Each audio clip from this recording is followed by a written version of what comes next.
Youth Congress പ്രവർത്തകനെ മർദ്ദിച്ച ഉദ്യോഗസ്ഥർക്കെതിരെ എന്ത് നടപടി സ്വീകരിക്കണമെന്നതിൽ നിയമോപദേശം കാത്തിരിക്കുകയാണ് പോലീസ്.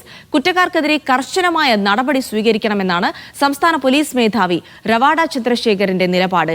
എന്നാൽ നേരത്തെ അച്ചടക്ക നടപടി സ്വീകരിച്ച സാഹചര്യത്തിൽ വീണ്ടും നടപടി സ്വീകരിക്കാനാകുമോ എന്നാണ് പോലീസ് പരിശോധിക്കുന്നത്. വിജിൻ വായന്തോട തിരുവനന്തപുരത്ത് നിന്ന് വിവരങ്ങൾ നൽകും. വിജിനി, പോലീസുകാർക്കെതിരെ എന്ത് നടപടി സ്വീകരിക്കണമെന്ന കാര്യത്തിലാണ് ഇപ്പോൾ പോലീസിൽ ഒരു ആശയക്കുഴപ്പം ഉണ്ടായിരിക്കുന്നത്. മുൻപ് അച്ചടക്ക നടപടി സ്വീകരിച്ചിരിക്കുന്നു. നല്ലൊരാളെ ഇങ്ങനെ കൊണ്ടുപോയി ക്രൂരമായ മർദ്ദനത്തിന് ഇരയാക്കുമ്പോൾ ഈ ഒരു ചെറിയ ശിക്ഷ മതിയോ എന്നുള്ള ചോദ്യം കൂടി വരുന്നുണ്ട്. എന്തിനാണ് ഇപ്പോൾ പോലീസ് കാത്തിരിക്കുന്നത്?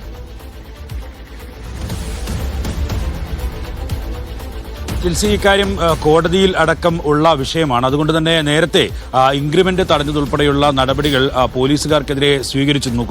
കുന്നംകുളത്തെ യൂത്ത് കോൺഗ്രസ് നേതാവ് VS സുജിത്തിനെ ആക്രമിച്ചതുമായി ബന്ധപ്പെട്ട്. അതുകൊണ്ട് തന്നെ ഇക്കാര്യത്തിൽ തുടർ നടപടി സ്വീകരിക്കണമെങ്കിൽ സ്വാഭാവികമായും അതൊരു നിയമോപദേശത്തിന്റെ അടിസ്ഥാനത്തിൽ മാത്രമേ നടക്കുള്ളൂ എന്നുള്ള നിലപാടിലാണ് നിലവിൽ ഇപ്പോൾ പോലീസ് ഉള്ളത്. കാരണം പോലീസിന് തന്നെ ഒരു തീരാ കളങ്കമായി മാറിയ വിഷയമാണ്. ഇങ്ങനെയൊരു ദൃശ്യങ്ങൾ ഉൾപ്പെടെ പുറത്തു വന്നതോടുകൂടി അത് കേരള സമൂഹത്തിലും ഒപ്പം തന്നെ വലിയ ചർച്ചയായി മാറുന്ന സാഹചര്യം ഒക്കെയുണ്ട്. ഈ രവാഡ ചന്ദ്രശേഖർ വ്യക്തമാക്കുന്ന ഇക്കാര്യത്തിൽ നടപടി ഉണ്ടാകും. അത് ഏത് തരത്തിലുള്ള നടപടി വേണം എന്ന കാര്യത്തിലാണ് നിയമോപദേശം ലഭിക്കേണ്ടത് എന്നുള്ളതാണ്. അതിനാണ് ഇപ്പോൾ പോലീസ് ശ്രമിക്കുന്നത് എന്നുള്ളതാണ് പറയുന്നത്. പോലീസിനകത്ത് തന്നെ ഇക്കാര്യത്തിൽ കൂടുതൽ ആളുകൾ നടപടി ആവശ്യം വേണം എന്നുള്ള കാര്യം ഒക്കെ ആവശ്യപ്പെട്ടുകൊണ്ടിരിക്കുകയും ചെയ്യുന്നുണ്ട്. എന്തായാലും ഇക്കാര്യത്തിൽ വലിയ പ്രതിഷേധം ഉയർത്തി മുന്നോട്ട് പോകാൻ തന്നെയാണ് കോൺഗ്രസ് നിലവിൽ സ്വീകരിച്ചിരിക്കുന്ന നിലപാട് എന്ന് പറയുന്നത്. അടുത്ത ആഴ്ച, അതായത് സെപ്റ്റംബർ 15-ാം തീയതിയാണ് നിയമസഭാ സമ്മേളനം ആരംഭിക്കാൻ പോകുന്നത്. ആ ഘട്ടത്തിൽ ഉൾപ്പെടെ വിഷയം വലിയ തരത്തിൽ ഉയർത്തിക്കൊണ്ടുവരാനുള്ള ഒരു നീക്കത്തിലേക്കാണ് പ്രതിപക്ഷം എന്തായാലും കടക്കുക. ഇക്കാര്യത്തിൽ ഏത് തരത്തിൽ പ്രതിരോധിക്കും എന്നുള്ളതുൾപ്പെടെ ഭരണപക്ഷവും ആലോചിക്കുന്നുണ്ട്. എന്തായാലും നിയമപരമായി തന്നെ മുന്നോട്ട് പോകട്ടെ എന്നുള്ള നിലപാടാണ് നിലവിൽ ഇപ്പോൾ സംസ്ഥാന സർക്കാർ സ്വീകരിച്ചിരിക്കുന്നത് എന്നുള്ളതാണ് മനസ്സിലാകുന്നത്. വലിയ തരത്തിലുള്ള ശിക്ഷ, അതായത് ഇവരെ പൂർണ്ണമായും സർവീസിൽ നിന്ന് പിരിച്ചുവിടുന്ന നിലയിലേക്കുള്ള നടപടികളിലേക്ക് പോകണം എന്നുള്ളതാണ് പ്രതിപക്ഷ നേതാവ് തന്നെ നേരത്തെ ആവശ്യപ്പെട്ടുള്ളത്. കോൺഗ്രസ് നേതാക്കളും അത്തരം ആവശ്യം തന്നെയാണ് മുന്നോട്ട് വെച്ചിട്ടുള്ളത്. പക്ഷേ ഇക്കാര്യത്തിൽ ഏത് തരത്തിൽ നടപടി സ്വീകരിക്കും, ഒരു ഇന്റേണൽ അന്വേഷണം ആവശ്യമുണ്ടോ എന്ന കാര്യത്തിൽ ഉൾപ്പെടെയുള്ള നിയമോപദേശമാണ് നിലവിൽ എന്തായാലും തേടിയിട്ടുള്ളത്.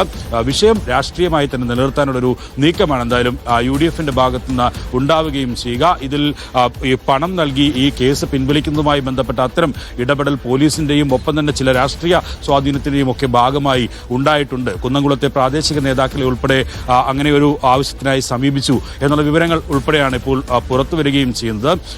ഏറെക്കാലത്ത് 2023 നടന്ന സംഭവത്തിന് ശേഷം വിവിധ തരത്തിലുള്ള നിയമ പോരാട്ടത്തിന് ഒടുവിലാണ് ഈ കേസിൽ തന്നെ ഒരു തുമ്പായി വീഡിയോ ഉൾപ്പെടെ പുറത്തു വരുന്നത്. മാരകമായി മർദ്ദിക്കുന്ന ദൃശ്യങ്ങളാണ് വീഡിയോയിൽ ഉണ്ടാവുകയും ചെയ്തത്. അതിന്റെ അടിസ്ഥാനത്തിൽ എന്ത് നിയമ നടപടി സ്വീകരിക്കും എന്നുള്ളതാണ്. എന്തായാലും പിരിച്ചുവിടുകയോ അല്ലെങ്കിൽ അവരെ നിലവിൽ ലോ ആൻഡ് ഓർഡർ നിന്ന് മാറ്റിയിട്ടുണ്ടെങ്കിൽ പോലും മറ്റു തരത്തിലുള്ള കടുത്ത നടപടികൾ എന്തായാലും ഈ വിഷയത്തിൽ ആവശ്യമാണ്. കാരണം പൊതുസമൂഹം ഉൾപ്പെടെ ക്രൂരമായ മർദ്ദനം കണ്ടതാണ്. അതുകൊണ്ട് തന്നെ അതിൽ നിന്ന് പിന്നോട്ട് പോകാൻ കഴിയില്ല എന്നുള്ള നിലപാട് രവാഡ ചന്ദ്രശേഖർ സ്വീകരിക്കുമ്പോഴും ഇതിൽ ഏത് തരത്തിലൊക്കെ നിയമപരമായി മുന്നോട്ട് പോകാം എന്നുള്ള ആലോചന കൂടിയാണ് നിലവിൽ നടക്കുന്നത്.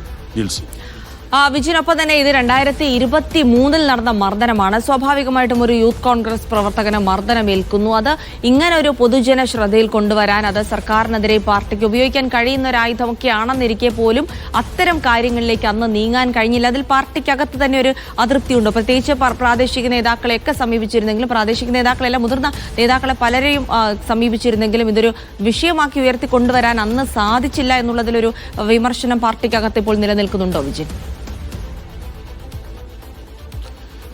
തീർച്ചയായും കോൺഗ്രസിൽ അത്തരത്തിലുള്ളൊരു ചർച്ചയും അങ്ങനെ ഒരു പ്രതിരോധത്തിലേക്ക് നീങ്ങേണ്ട ഒരു ഘട്ടത്തിലേക്കൊക്കെ കോൺഗ്രസും എത്തുന്നുണ്ട്. കാരണം കടുത്ത നടപടി വേണം എന്നൊക്കെ ആവശ്യപ്പെടുമ്പോഴും യൂത്ത് കോൺഗ്രസിന്റെ പ്രധാനപ്പെട്ട കുന്നംകുളത്തെ നേതാവായിരുന്നു VS സുജിത്ത് എന്ന് പറയുന്നത്. ഷാഫി പറമ്പിലിനും ഒപ്പം തന്നെ അന്നത്തെ രാഹുൽ മാങ്കൂട്ടത്തിൽ യൂത്ത് കോൺഗ്രസ് സംസ്ഥാന പ്രസിഡന്റ് ഉൾപ്പെടെയുള്ളവരെ ഇക്കാര്യം നേരിട്ട് കണ്ട് അറിയിക്കുകയും പരാതി നൽകുകയും ഒക്കെ ചെയ്തിരുന്നു. ഒപ്പം തന്നെ കോൺഗ്രസ് നേതാക്കൾക്കും ഇക്കാര്യത്തിൽ പരാതി നൽകിയിരുന്നു. പക്ഷേ ഇതിനെതിരെ ഒരു പോലീസ് സ്റ്റേഷൻ മാർച്ചോ പ്രതിഷേധമോ മറ്റേതെങ്കിലും തരത്തിൽ ഇങ്ങനെയൊരു മാരകമായ ആക്രമണം തനിക്ക് നേരിട്ടു എന്ന് സുജിത്ത് വ്യക്തമാക്കിയിട്ടും അതിനെതിരെ ഒരു നിലപാട് സ്വീകരിക്കാനോ അവിടുത്തെ കോൺഗ്രസ് നേതാക്കളോ ഒപ്പം തന്നെ സംസ്ഥാനത്തെ യൂത്ത് കോൺഗ്രസ് നേതാക്കളോ പാർട്ടിയോ തയ്യാറായിട്ടില്ല എന്നുള്ള വിമർശനം അത് കുറച്ചുകൂടി കടുത്ത നിലയിൽ അതാണ് ഒരുപക്ഷെ അത്തരം ഒരു കാര്യം മുൻനിർത്തിയായിരിക്കും ഭരണപക്ഷം സ്വാഭാവികമായും ഇതിനെ പ്രതിരോധിക്കുക. ഇത്രയും കാലം എവിടെയായിരുന്നു എന്നുള്ള ചോദ്യം സ്വാഭാവികമായും ഉയർത്തും. ഒരു പൊതുപ്രവർത്തകനാണ്, രാഷ്ട്രീയ പ്രവർത്തകനാണ്.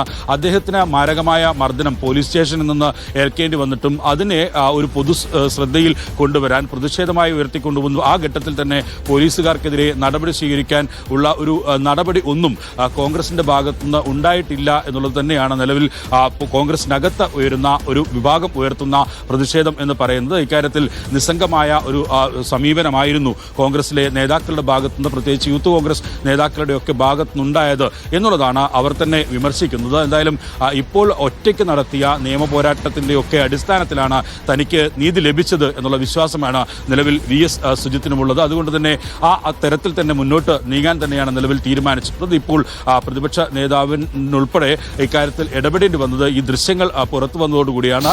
മറ്റ് സമയങ്ങളിൽ ഇത്രയും കാലമായി, അതായത് 2 വർഷത്തോളം ആയി ഈ വിഷയത്തിൽ ഒരു തരത്തിലുള്ള ഇടപെടലും കോൺഗ്രസിന്റെ ഭാഗത്തുനിന്ന് ഉണ്ടാകാത്തതിനെതിരെ കോൺഗ്രസിനകത്ത് തന്നെ നിലവിൽ പ്രതിഷേധവും ഉയർന്നിട്ടുണ്ട്. ജിൽസി.